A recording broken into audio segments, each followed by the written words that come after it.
Bonjour, c'est Dr Azizine Mohammadi, pneumologue allergologue libéral dans la ville de Marrakech. Je vais vous parler aujourd'hui des pleurésies. C'est quoi les pleurésies? C'est tout simplement une collection de liquide entre les deux feuillets de la plèvre, qui est cette fameuse membrane qui entoure le poumon.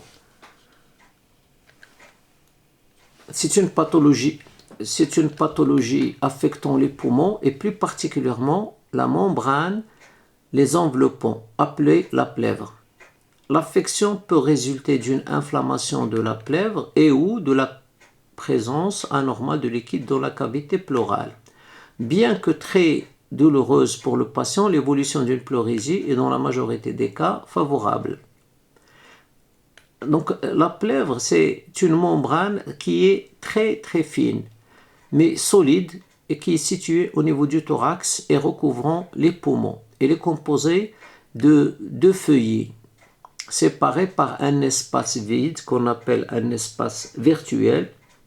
Et donc ce liquide, il se collecte entre ces deux plèvres. Donc les gens en général, ils parlent de l'eau dans les poumons. C'est pas dans les poumons, c'est dans c'est entre ces deux membranes qui entourent le poumon. Donc ce n'est pas dans l'eau, mais les gens, quand ils parlent de liquide dans le poumon. Le rôle de la plèvre donc est d'assurer la protection des poumons en atténuant les chocs et en empêchant le passage de certaines bactéries ou virus. Qu'est-ce que c'est qu'une pleurésie? Elle est définie comme étant une inflammation aiguë ou chronique de la plèvre. En effet, cette affection est caractérisée par une inflammation et ou un épanchement pleural, c'est-à-dire la présence de liquide entre les deux feuillets composant la plèvre. L'épanchement pleural peut témoigner d'une inflammation de la plèvre ou d'une affection au niveau d'un autre organe. Une inflammation de la plèvre peut se traduire par un épanchement pleural, plus rarement par une pleurésie dite sèche, aussi appelée pleurite, c'est-à-dire une inflammation de la plèvre sans qu'il y ait du liquide. La pleurésie est dite exsudative, c'est généralement causé par la présence d'une bactérie ou d'un cancer de la plèvre ou d'un autre organe. Exsudatif, ça veut dire tout simplement inflammatoire, c'est-à-dire c'est une collection liquidienne d'origine inflammatoire. Cependant, dans un peu moins de 10% des cas, l'origine de la pleurésie reste inconnue. L'épanchement pleural peut être bien localisé, par exemple entre le poumon et le diaphragme, ou au contraire diffus. Parfois, il peut concerner les deux poumons. Enfin, l'aspect du liquide peut être divers, clair, hémorragique, purulent ou plus rarement chileux, comme du lait. C'est vraiment l'aspect laiteux. La pleurésie transudative, c'est-à-dire non inflammatoire, peut être provoquée par plusieurs pathologies, une insuffisance cardiaque gauche, une cirrhose hépatique ou une insuffisance rénale en phase terminale. Enfin, elle peut être liée à une diminution, une dénutrition, c'est-à-dire diminution de l'albumine sanguin. Les symptômes, ils se traduisent généralement par une gêne respiratoire, une douleur thoracique exacerbée par l'inspiration, une toux sèche, un essoufflement, une fièvre en cas d'infection. Dans certains cas, la pleurésie peut régresser de manière spontanée, nécessitant tout de même une étroite surveillance.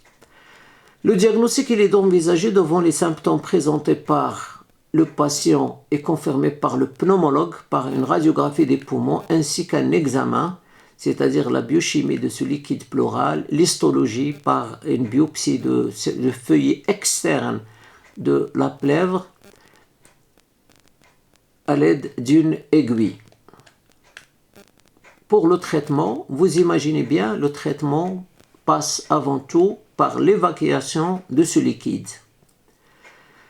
Généralement, il est mis en place par le pneumologue et ce traitement dépend de la cause de la pleurésie. Ainsi, un traitement antibiotique, anticancéreux ou des diurétiques peuvent être prescrits.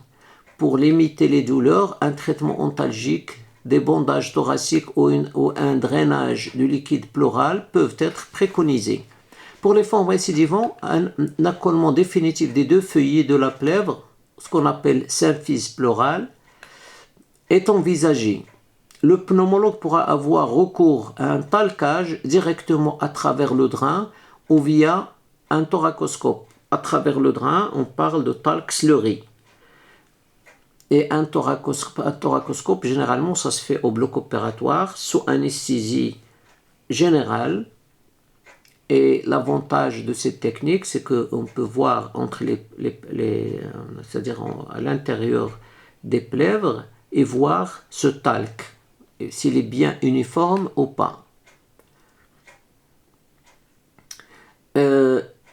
Généralement, ces pleurésies sont annonciatrices d'une pathologie qui est plus grave. C'est pour ça qu'un bilan complet doit être réalisé avec une évaluation de l'état général du patient. Je vous remercie.